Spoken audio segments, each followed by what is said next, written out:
Hola, ¿cómo estás? Soy el Padre René Grimaldi. Bienvenidos al programa Con la Fe y la Razón, tema de actualidad para jóvenes y adultos. Tenemos hoy un tema titulado Jóvenes y Cuaresma en el 2006, porque vamos a comentar y analizar los mensajes del Papa Benedicto XVI a la Jornada Mundial de los Jóvenes en este año 2006 y también el mensaje de Cuaresma. Vamos a comenzar con las palabras que el Papa ha dirigido a los jóvenes en la próxima Jornada Mundial de la Juventud a nivel diocesano, que es el próximo 9 de abril del 2006. Y el Papa ha elegido para esa jornada un lema, es un texto del Salmo 119, versículo 105, que dice: para mis pies antorcha es tu palabra, luz para mi sendero. Una frase de la Biblia que nos indica la importancia de la palabra de Dios en nuestra vida, tal que es antorcha para nuestros pies y a la vez luz para nuestro sendero. El Papa en esta oportunidad, en este mensaje sobre todo, invita a los jóvenes, a muchachos y muchachas, a adquirir intimidad con la Biblia, a tenerla a mano, para que sea para vosotros como una brújula que indique el camino a seguir.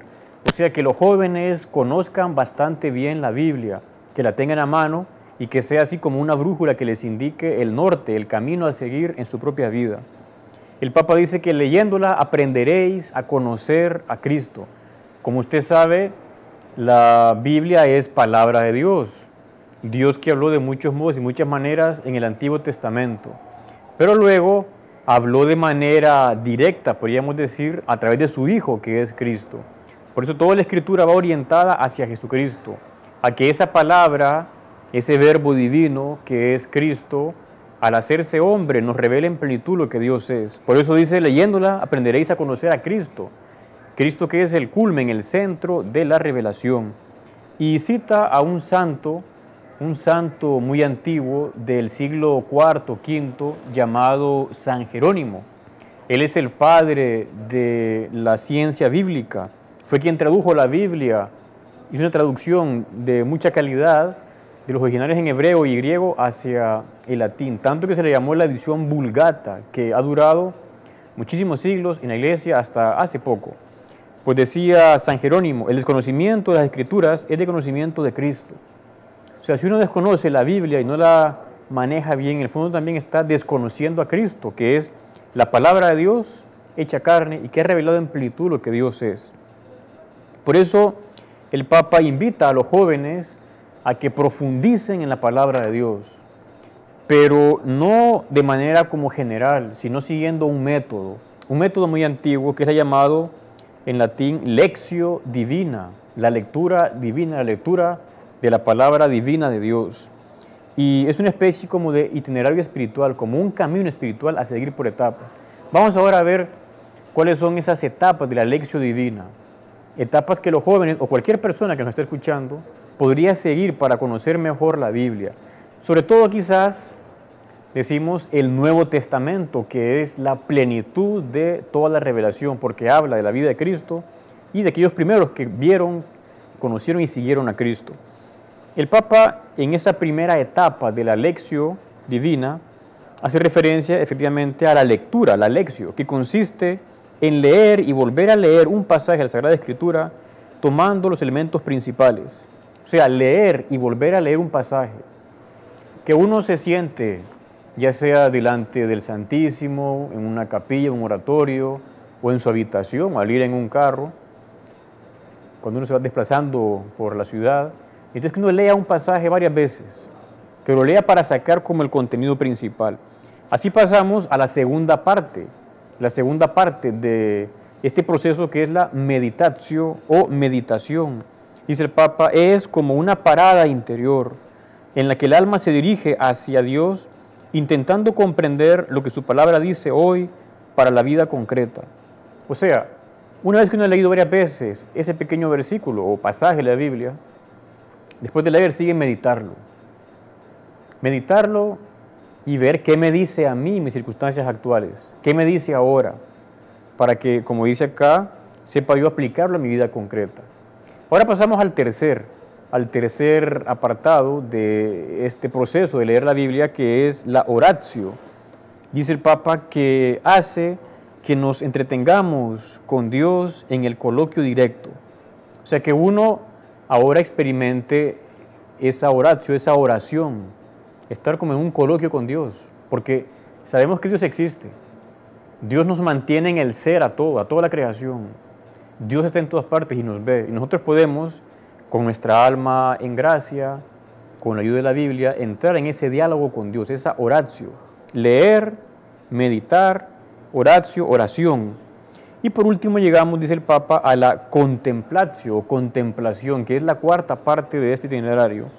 Dice que nos ayuda a mantener el corazón atento a la presencia de Cristo, cuya palabra es lámpara que luce en lugar oscuro, hasta que despunte el día y se levante en vuestros corazones el lucero de la mañana. La contemplación es sabernos vistos por Dios siempre, por Cristo, llevarlo como a nuestro lado, sentir su compañía, no hacer cosas que van a ofenderle a Él o que van a desagradarle.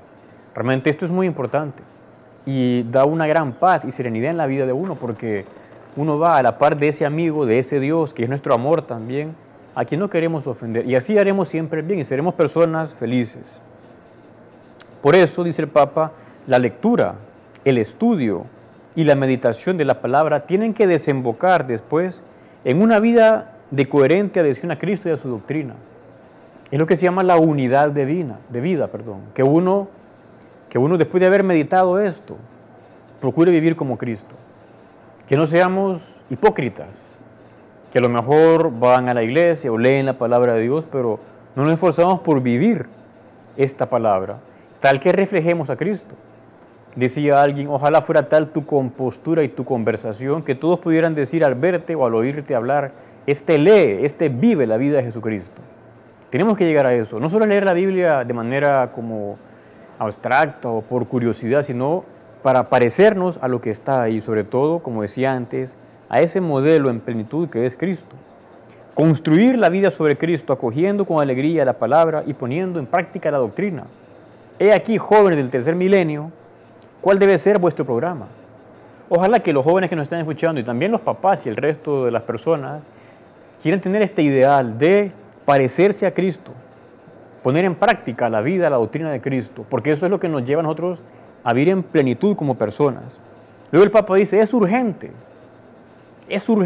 que surja una nueva generación de apóstoles enraizados en la palabra de Cristo, capaces de responder a los desafíos de nuestro tiempo y dispuestos a difundir el Evangelio por todas partes.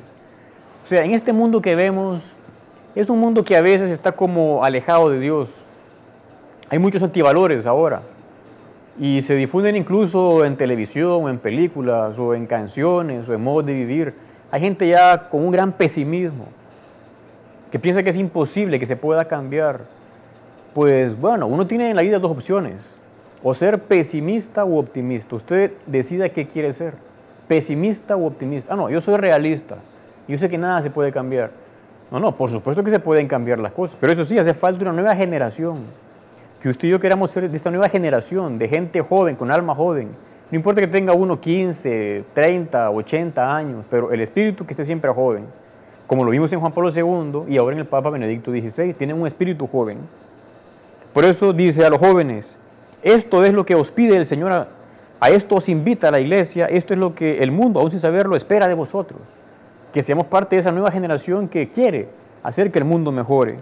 Y dice el Papa, y si Jesús os llama, no tengáis miedo de responderle con generosidad, especialmente cuando os propone seguirlo en la vida consagrada o en la vida sacerdotal.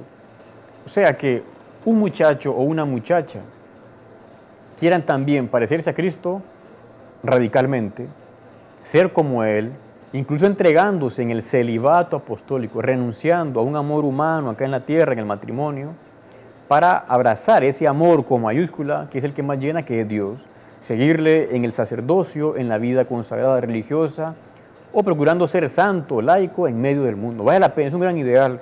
Concluye diciendo, no tengáis miedo, fiaos de Él y no quedaréis decepcionados.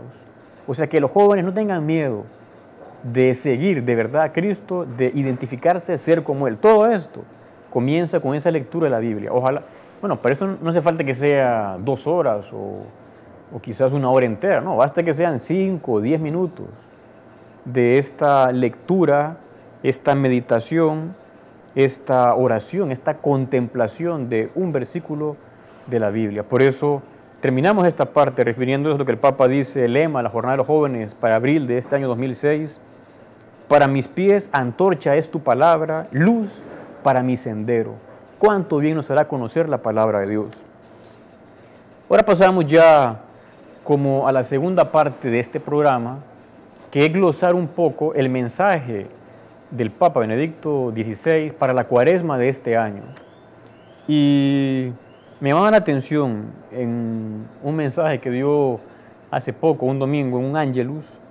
El Papa decía que debíamos afrontar este tiempo de Cuaresma en el que hay penitencia, hay ayuno, no se canta el aleluya. Dice, no debe afrontarse con un espíritu viejo, como si fuera una obligación pesada y fastidiosa, sino con el espíritu nuevo de quien ha encontrado en Jesús y en su misterio pascual, en su resurrección, en su pasión, muerte y resurrección, el sentido de la vida. O sea, que uno se plantee esta Cuaresma de este año, no como una obligación, dice el Papa, pesada y fastidiosa. Qué pesado, qué cansado, qué fastidio tener que ayunar, hacer penitencia, no comer carne los viernes de Cuaresma. No, no hay que verlo así. No hay que ir con un espíritu viejo, cansado, sino con un espíritu nuevo, un espíritu siempre joven. Usted puede plantearse y decir, bueno, ojalá que esta sea la mejor Cuaresma que he vivido en mi vida. Que sea la mejor Cuaresma que nosotros hayamos intentado vivir en nuestra vida. Hay que ir siempre así, cada año queriendo mejorar, ir con este espíritu nuevo, no con un espíritu viejo, cansado, derrotista, de quien de verdad se ha encontrado a Jesús. Por lo decimos, Señor, quiero encontrarme contigo en esta Cuaresma. Porque puede que uno rece, vaya a la iglesia y no encontrarse de cerca con Cristo. Porque uno puede estar como alejado. Queremos acercarnos mucho a Él. Y el Papa ha elegido, dentro de este año 2006, una frase del Evangelio. Una frase del Evangelio que nos propone para que sea también parte de nuestra vida.